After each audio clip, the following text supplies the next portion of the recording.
یہ اس جڑ کی 4 شاخیں ہیں، اور جنہوں نے یہ کہہ کر لوگوں کو اہل حدیث بنانا شروع کیا کہ حنفی اور شافعی مالکی حنبلی بننے کی صورت میں تم فرقہ بنو گے اور اہل حدیث بننے کی صورت میں تم ملت واحدہ بنو گے، وہ خود کئی ٹکڑوں میں بٹ گئے۔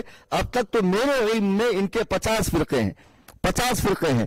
تو دیکھیے اب دوسرا لیٹر جو اس نے، جب ہم نے کہا کہ بھئی تم اپنی تائید لے کر آؤ، تو تائیدی لیٹر لے کر یہ آ رہا ہے مجلس آل انڈیا جمعیت اہل حدیث کونسل۔ ایک تو ہے اوتھنٹک پرانی جمعیت اہل حدیث، اب دوسری اس نے بنائی ہے آل انڈیا جمعیت اہل حدیث، جی ہاں، اور اس میں یہ اسی کا کوئی شخص ہے، وہ کہہ رہا ہے کہ ہم اس کی حمایت بھی کرتے ہیں، اسے اجازت بھی دیتے ہیں کہ یہ مناظرے میں جائے اور بریلوی مناظر سے مناظرہ کرے۔ ساری باتیں اپنی جگہ ہے فصیح الدین صاحب، جو آپ گھوم گھوم کر فتنہ و فساد پھیلاتے ہیں، حدیث و قرآن کے نام پر دھاندلی کرتے ہیں اور امت مسلمہ کو گمراہ کر رہے ہو۔ جب تمہارا اتنا بڑا دعویٰ ہے کہ بریلوی مشرک ہے، ان کے اعمال، افعال، رسومات اور فوت شدہ بزرگوں سے استعانت کرنا وغیرہ وغیرہ جو کچھ تم نے اپنی پرچی کے اندر شرائط میں لکھا ہے، احمقانہ باتیں، تو تمہارا کام تو یہ تھا کہ تم آتے صرف اللہ کا خوف کرتے۔ کیا صحابہ کرام نے دین کے لیے قربانیاں نہیں دی؟ بال بچوں کو نہیں چھوڑا، وطن عزیز کو نہیں چھوڑا، کھیت کھلیان نہیں چھوڑا، حتیٰ کہ راہ خدا میں اپنی گردنیں کٹوا دی؟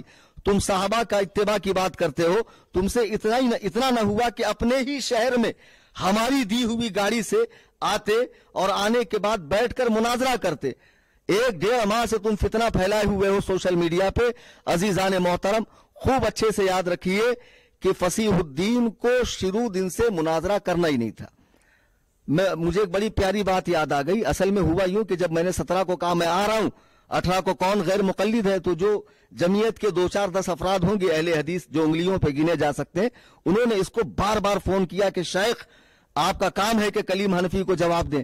تو اس وقت اس نے پولیس پرمیشن کا بہانہ کر کے چپی سادھ لی اور 20 تاریخ کو بڑے تمطراق سے سامنے آیا اور چیلنج مناظرہ ٹھوک دیا۔ جیسا اس کا حال ایسا ہے کہ ایک کنویں کے اندر ایک بچہ گر گیا، اب سارے لوگ کنویں کے اندر دیکھ رہے ہیں کہ بھئی بچے کو بچانے کی کیا صورت ہے، بچے کو بچانے کی کیا صورت ہے، صورت پر غور کیا جا رہا۔ اسی بیچ میں ایک لہیم شہیم پہلوان صاحب اندر کودتے ہیں اور بچے کو پکڑ کے باہر نکلتے ہیں۔ اب لوگ شاباشی دے رہے ہیں، واہ صاحب بڑا عمدہ کام کیا آپ نے، بڑا بہادری کا کام کیا آپ نے۔ پہلوان صاحب کہتے ہیں وہ سب چھوڑو، یہ بتاؤ مجھے اندر ڈھکیلا کس نے، مجھے اندر گرایا کس نے؟ یعنی وہ خود سے نہیں گیا تھا۔ یہی حال فصیح الدین کا ہے کہ اس بیچارے کو جو بالکل لااہل ہے، اسلامی علوم سے ناواقف ہے، بیٹے زبان کی نوکو پلک مخارج پر صحیح کرنے کا نام تم نے علم سمجھا ہے؟ ابھی تم علم کا جو سمندر ہے اس کے ساحل پر سیپیاں چن رہے ہو۔ تمہاری یہ حیثیت بھی نہیں ہے کہ تم اندر جا کر غوطہ لگا کر ہیرے موتی نکال سکو۔ یہ صرف مقلدین کا، احناف کا اور یہ جو ائمہ مجتہدین کے پیروکار ہیں ان کا کام ہے۔ خدا کی قسم اہل حدیث فصیح الدین مر جائے گا، لیکن وہ دن کبھی نہیں آ سکتا کہ وہ کلیم حنفی کے سامنے بیٹھ کر مجھ سے مناظرہ کر لے۔